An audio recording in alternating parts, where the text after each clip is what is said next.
কোলে নিয়ে কেউ এভাবে করে? আমি ভিডিওতে দেখেছি এইভাবেই করে। আমার যে ব্যথা লাগছে তার বেলায়। ব্যথা লাগে? হ্যাঁ, আমি করছি আদর আর তোমার ব্যথা লাগছে? এইভাবে ঠোঁটে কামড়ালে তো ব্যথা পাবোই। তোমার ঠোঁট দুটো এত কমলার মতো কেন? আমি কি জানি?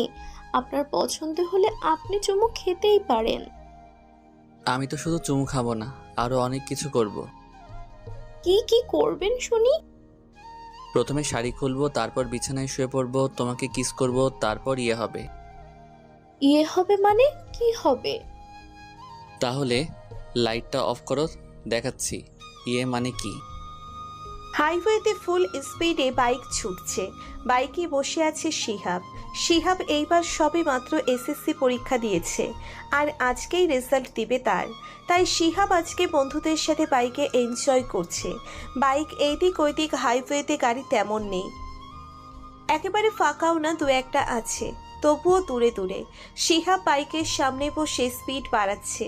ঠিক তখনই পেছনের বাইকের সাথে হালকা ধাক্কা লাগলো শিহাবের।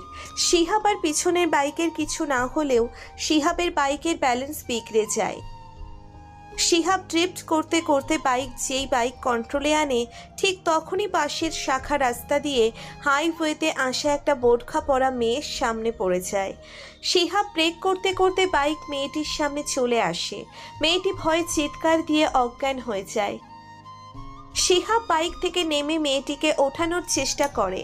মেয়েটির মাথার সেফটি পিন না কিসের সাথে যেন আঘাত লেগে রক্ত বের হচ্ছে। শিহাব মেয়েটিকে ধরতে যাবে, কিন্তু সাহস পাচ্ছে না। তার উপর বোরখা পরেছে মেয়েটি, পর্দাও তো করতে পারে। শিহাব এসব ভেবে পরে সিদ্ধান্ত নিল যে আগে জীবন বাঁচানো, পরে যা হয় দেখা যাবে। শিহাব মেয়েটির মুখ থেকে মেকআপ সরিয়ে দিল। সাদা ধবধবে চেহারায় চোখের নিচে একটা জন্ম দাগ, আর ঠোঁটের উপরে নাকের পাশে তিল। কপালের নরম চামড়া কিছুটা কেটেছে, যার দরুন রক্ত বের হয়ে চেহারার এক পাশ হালকা লাল হয়ে আছে। শিহাব মেয়েটিকে নিয়ে হাসপাতালে গেল, কিন্তু তেমন কিছুই হয়নি ডাক্তার জানালো, তাই হালকা ব্যান্ডেজ করে ছেড়ে দিল। ততক্ষণে মেয়েটার জ্ঞান ফিরেছে, আর শিহাব মেয়েটির নিজের চেহারা দেখালো না। হেলমেট দিয়ে মুখ ঢেকে রেখেছে শিহাব। হাসপাতাল থেকে বেরিয়ে আসছে শিহাব সাথে মেয়েটি। আপনার কোনো সমস্যা হচ্ছে না তো? না, আমি ঠিক আছি। আপনি তো ভয় দেখিয়ে আমাকে অজ্ঞান করেছেন। আমি আমার লাইফে কোনো দিন জ্ঞান হারাইনি। সরি সরি, আসলে অ্যাক্সিডেন্ট হতে হতে বেঁচে গেছি, আর আপনিও সামনে চলে এলেন। আপনি হেলমেট পরে আছেন কেন? আপনিও আমার মতো পর্দা করেন নাকি? না না, আমি তো এমনি পড়ে আছি। আর আপনি পর্দা করেন? কেন? আপনি কি আমার চেহারা দেখছেন আমি অজ্ঞান থাকাকালীন? আপনাকে দেখিনি। ভালো হয়েছে দেখেননি। আচ্ছা, আমাকে একটা সাহায্য করবেন? হ্যাঁ হ্যাঁ, অবশ্যই বলুন। আমাকে 50টা টাকা দিন, আর আপনার বিকাশ নাম্বার দিন। আমি বাড়িতে গিয়ে পাঠিয়ে দেব। আসলে আমাদের বাড়ি এখান থেকে দূরে অনেক, আর আমার শরীরটাও ভালো না। আমি আপনাকে একা ছাড়তে পারবো না রাস্তায়। আপনাকে দেখেই মনে হচ্ছে পড়াশোনা করেন। জি, আমি ক্লাস 8-এ পড়াশোনা করি। আর আপনি? পড়াশোনা করেছি কিছুটা, তবে তেমন করতে পারিনি। আচ্ছা যাই হোক, আপনি আমার পিছনে বসুন, আমি আপনাকে বাড়ি পর্যন্ত ছেড়ে দিয়ে আসছি। আপনি বললেন না তো কোন ক্লাস, আর আমি বাইকে বসতে পারি না। আমার ক্লাস আপনার না জানলেও চলবে। এখন বাইকে উঠে বসুন, এইভাবে বসতে হয়, ওকে? এবার আমি বসছি। আমার পেছনে বসে আমাকে শক্ত করে ধরুন, আমি ধীরেই চালাবো। শিহাব নিঝুমকে বাইকে বসিয়ে হাইওয়ে দিয়ে বাইক চালাচ্ছে ধীরে ধীরে, আর লুকিং ক্লাসে দেখছে। চেহারা তো দেখা যাচ্ছে না, তবে চোখ দুটো দেখা যাচ্ছে। এইভাবে আস্তে আস্তে গন্তব্যে পৌঁছে গেল ওরা। এইবার আমি আসি তাহলে। আমার জন্যে আপনার অনেক কষ্ট হলো আজকে। আরে না, আমারই দোষ যে আপনার বাইকের সামনে চলে গিয়েছিলাম, আর আমার জন্য কত দৌড়াদৌড়ি করলেন, আবার বাসা পর্যন্ত দিয়ে গেলেন। ধন্যবাদ অনেক। থাক, আর এসব বলে আমাকে লজ্জা দিয়েন না। আমি আজ তাহলে আসি, অন্য কোনো দিন দেখা হবে। দাঁড়ান দাঁড়ান। হ্যাঁ হ্যাঁ, বলুন। আপনার নামটাই তো জানা হলো না, আর চেহারাটাও তো দেখলাম না। নামটা আমার শিহাব, আর আমাকে আজকে নাইবা দেখলেন। তাহলে যদি কোনোদিন দেখা হয় চিনব কিভাবে? আমাকে চেনার প্রয়োজন আপনার বর্তমানে হবে না, তবে ভবিষ্যতে হবে কিনা জানি না। যাই হোক, আপনাকে একটা লিংক লিখে দিচ্ছি। যদি আমাকে দেখার প্রয়োজন হয় খুব, তাহলে এই লিংকে গেলেই আমার ছবি পাবেন। লিঙ্ক কি? এইটা যত্ন করে রেখে দিন, যেদিন বুঝবেন এটা কি সেদিন দেখবেন। আজব তো। শিহাব বাইক চালিয়ে প্রচণ্ড বেগে সেখান থেকে চলে এলো। ওর বন্ধুরা বসে আছে হাসপাতালের বাইরে বাইক নিয়ে। শিহাব ওদের নিয়ে বাড়িতে চলে এলো। বাড়িতে এসেই শুনতে পেল রেজাল্ট। জিপিএ 5 পেয়েছে শিহাব। ওর বন্ধুদেরও ভালো ফলাফল হয়েছে। এইভাবে কিছুদিন কেটে গেল। শিহাব কলেজে ভর্তি হয়ে গেল। আজকে শিহাব ঠিক করেছে নিঝুমদের বাড়ির ওইদিকে যাবে। শিহাব বাইক নিয়ে বেরিয়ে পড়ল। আর আজকে ওর নিজের বাইক নিয়ে এসেছে। আগের দিনেরটা ওর ফ্রেন্ডের ছিল। ও গতকালকেই বাইক কিনেছে। নিঝুমদের বাড়ির সামনে দাঁড়িয়ে আছে অনেকক্ষণ যাবৎ, কিন্তু কাউকে দেখতে পাচ্ছে না। বাড়ির পাশে এক দোকানে জিজ্ঞেস করে খোঁজ পেল যে ওরা দুবাই চলে গেছে ফ্যামিলি সহ। শিহাব বাড়িতে এসে পড়ল, কিন্তু ওর মন কেন যেন কেমন কেমন করছিল। শিহাব কয়েকদিন পর ওর আম্মুর কাছে যায় কথা বলতে। কিরে, আজকে কলেজ নেই? এত সকাল সকাল চলে এলে যে? তোমাকে একটা কথা বলার ছিল আম্মু, সেজন্য চলে এসেছি। হ্যাঁ বল, কি বলবি? আসলে আম্মু, আমার দেশে থেকে পড়াশোনা করতে আর মন চাইছে না। আমি দুবাই চলে যেতে চাই। তোরা আবার হঠাৎ কি হলো? ওই দিন বললাম যে কানাডা চলে যা, গেলি না, আর আজকে দুবাই যেতে চাইছিস? মানুষের কি মনের পরিবর্তন হতে পারে না আম্মু? সেটা বুঝলাম, কিন্তু এখন আর হবে না। তোকে কলেজে ভর্তি করেছি, এখন দেরি হয়ে গেছে। তুই বরং ইন্টার কমপ্লিট করে তারপর ব্যাচেলর প্রোগ্রামে চলে যাস। আচ্ছা আম্মু, তুমি যা ভালো মনে করো। শিহাব এক রাজ দুঃখ নিয়ে চলে এলো। নিজেকে নিজের গালি দিতে মন চাইছে শিহাবের। ও যে কেন এত দেরি করে ফেললো সেটা ভেবেই নিজেকে দোষারোপ করছে। এসব ভেবে দুদিন পার করলো। এরপর দুবাই যাওয়ার লক্ষ্যে আর ভালো রেজাল্টের জন্য জান প্রাণ লাগিয়ে দিল শিহাব। একটা বছর যেন রুম থেকেই বের হয়নি। দাড়ি গোফে একাকার অবস্থা। আজকে রেজাল্ট দিচ্ছে আর শিহাব সেলুনে বসে আছে চুল আর দাড়ি কাটতে।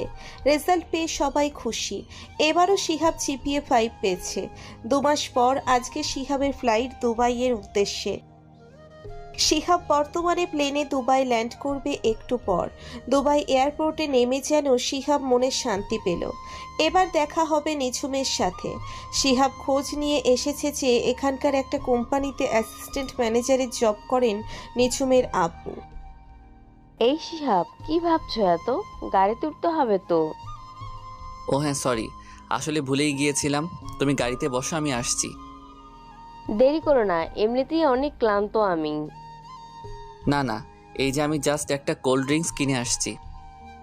রিমি হচ্ছে শিহাবের সাথে একই ভার্সিটির ছাত্রী। প্লেনে পরিচয়, দুজন একই জায়গা থেকে ভিসা নিয়েছে আর ফ্লাইটটাও একই দিনে পড়েছে। গাড়িতে উঠে বসেছে শিহাব। কি ব্যাপার, মন এত উড়ু উড়ু কেন? প্লেনে তো মনমরা হয়ে বসেছিলে, এখন যেন খুশিতে ডানা বেরিয়ে এসেছে। অনেক বড় গল্প একদিন সময় করে শোনাবো তোমায়, তুমি এমনিতে বুঝবে না। লাভ স্টোরি নাকি? ওই রকমই ধরে নাও, তবে ওয়ান সাইডেড লাভ। আর এর ফলাফল কি হবে তাও জানি না। আর আমি দুবাই আসতাম না, ওর জন্যই আসা এখানে। তুমি খুব ভালো, মেয়েটা অনেক লাকি, তোমার মতো একজনকে পেতে চলেছে। দেখা যাক ভাগ্যে কি রেখেছেন। রিমির রুমটা শিহাবের রুমের ঠিক 3 ঘর সামনে, মেয়েদের সাথে। শিহাব ভার্সিটির প্রথম দিন হালকা জামাকাপড় পরে বেরিয়ে গেল, কারণ দুবাইয়ে প্রচুর গরম। 2টো ক্লাস করে বাইরে এসে বসে আছে। গরম প্রচুর, আর নতুন সব। শিহাব একটা কোল্ড ড্রিঙ্কস নিয়ে বসে খাচ্ছে। ঠিক তখনই একদল বোরখা পরা মেয়ে দেখতে পেল। আসলে ওদের ভার্সিটির ক্যাম্পাস আর কলেজ ক্যাম্পাস একই মাঠে, 2 পাশে আর কি। মেয়েগুলো গল্প করছে। এদের দেখে শিহাবের সেই বোরখাওয়ালি মানে নিঝুমকে মনে পড়ে গেল। তখনই একটা মেয়ে শিহাবের সামনে এসে দাঁড়ালো। মেয়েটা বোরখা পরা হলেও শিহাবের কেমন যেন হার্টবিট বেড়ে গেল মেয়েটাকে দেখে। ভাইয়া কি বাংলাদেশি? জি, আমি বাংলাদেশি। আপনিও তো বাঙালি মনে হচ্ছে। জি, আসলে আপনাকে দেখে অনেক পরিচিত মনে হলো, তাই জিজ্ঞাসা করলাম। ও আচ্ছা, আমারও কেমন যেন আপনাকে খুবই চেনা মনে হয়েছিল। আপনার নামটা? জি, আমি হুমায়রা তাবাসসুম নিঝুম। এইবার কলেজ এন্ট্রান্স এক্সাম দিব। নিঝুম? জি। শিহাব নিঝুমকে চিনে ফেলেছে। খুশিতে আর আবেগে চোখে পানি চলে এসেছে, কিন্তু রিয়াক্ট করতে পারছে না। তার এতদিনের অপেক্ষা এভাবে পূর্ণতা পাবে তা বুঝতে পারেনি শিহাব। নিঝুমের দিকে এক নজরে তাকিয়ে আছে শিহাব। লম্বা চুলগুলো শিহাবের চোখে এসে পড়ছে। শিহাব সেগুলো সরিয়ে নিয়ে কানে গুজে রাখছে। জি, আপনি ঠিক আছেন তো? জি, আমি ঠিক আছি। আসলে হঠাৎ একটা জিনিস মনে পড়ে গিয়েছিল। যাই হোক, আপনি কি কোনো বাইকার ছেলেকে চেনেন? অনেকদিন আগে আপনার সাথে তার একটা ছোট্ট অ্যাক্সিডেন্ট হয়। আপনি এগুলো জানেন কিভাবে? এগুলো তো আমি নিজেই কাউকে বলিনি। তার মানে আপনি সেই নিঝুম? বাট আপনি কে? এগুলো জানলেন কি করে? ধরে নেন আমি কেউ একজন। এখন বলুন, ওই ভাইয়ার সম্বন্ধে আপনার কি ধারণা? ভাইয়া তো গেল, একবার আর এলো না। অনেকদিন রাস্তাঘাটে খুঁজেছি, বাট পাইনি। ওনার বাইকটা দেখেছিলাম, কিন্তু বাইকে অন্য কেউ ছিল। ওনাকে দেখেছেন কখনো? না, তবে ভাইয়া হাফ প্যান্ট আর টি শার্ট পরতো, আর পায়ে একটা ছোট্ট কাটা দাগ ছিল, সেটা আমি চিনতাম। আচ্ছা, ওনাকে যদি এখন সামনে পেতেন কি করতেন? সেটা আপনাকে বলবো কেন? যাই হোক ভাইয়া, আপনি যেহেতু এগুলো জানেন, এর মানে আপনি নিশ্চিন্ত ওনার ফ্রেন্ড বা পরিচিত কেউ। আমাকে একটু ওনার সাথে কথা বলিয়ে দিতে পারবেন? ওই ভাইয়ার তো বিয়ে হয়ে গেছে, আমি যতটুকু জানি। মিথ্যা কথা, ভাইয়া কখনো বিয়ে করবে না আমাকে ছাড়া। হোয়াট? না মানে, ভাইয়া বিয়ে করবে এটা আমি বিশ্বাস করি না। আচ্ছা, এটা বাদ দিলাম, তুমি করে বলি, ওকে? Don't mind. বলুন। আমি তো আপনার ছোট, তাই বলতেই পারেন। তোমার চোখের নিচে একটা জন্মদাগ আর নাকের পাশে তিল আছে, তাই না? হোয়াট? আপনি জানলেন কিভাবে? ভাইয়া বলেছে, তাই না? উনি আমাকে তাহলে দেখেছিল ওই দিন। চিটার একটা, একবার হাতের কাছে পেলে বোঝাতাম। উনি ভেবেছেন এত সহজে মুক্তি মিলবে আমার কাছ থেকে? আমার নামও নিঝুম। একবার দেশে যাই, ওনার একদিন কি আমার একদিন। তোমার ভাইয়া কিন্তু বর্তমানে দুবাই আছে, তোমাকে কষ্ট করে দেশে যেতে হবে না।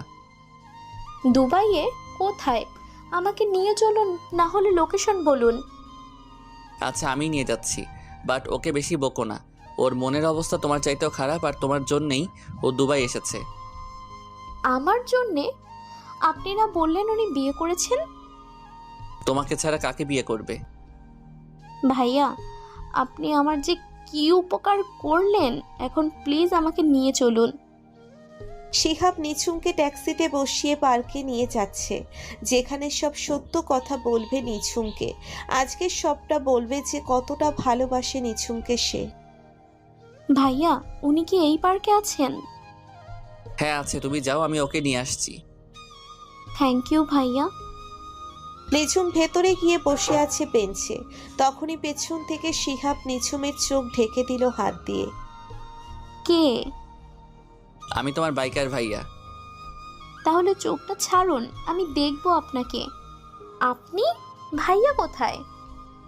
তোমাকে একটা লিংক দিয়েছিলাম, সেটা মনে আছে? আমি এটা দেখালেই হয়তো ভাইয়ার ছবি তো ওইখানেই আছে। এক মিনিট ওয়েট, আমার ডায়েরিতে তোলা আছে লিংক, আমি এক্ষুনি দেখব। নিঝুম লিংক ওপেন করে গুগল ড্রাইভ থেকে শিহাবের ছবি বেরিয়ে আসে, যা দেখে নিঝুম রাগী চোখে শিহাবের দিকে তাকায়। এইভাবে তাকালে ভয় পাবো তো। আমি সেই কত দূর থেকে এসেছি তোমার জন্যে, আর আমাকে রাগ দেখাচ্ছ? আপনি আমাকে আগে বলেননি কেন? আর দেখা করতেই বা আসেননি কেন? আমি 2 বছর অপেক্ষা করেছি পরীক্ষা শেষ হওয়ার, যাতে দুবাই এসে তোমাকে দেখতে পারি। আমাকে দেখেছেন তো, এবার চলে যান। শুধু দেখতে তো আসিনি, সাথে নিয়ে যেতে এসেছি। আমার আব্বু যদি রাজি না হয়? আমি রাজি করাবো ওনাকে। এবার কি কেউ আমাকে একটু জড়িয়ে ধরবে? নিঝুম শিহাবকে জড়িয়ে ধরে আর এভাবে আরো 2 বছর কেটে যায়। শিহাব অনেক কষ্টে নিঝুমের আব্বুকে রাজি করায়। আর আজকে ওদের বিয়ে সম্পন্ন হলো। বাসর ঘর তো আগেই ঘুরেছেন, এবার নিজেদের বউকে নিয়ে ভাবুন।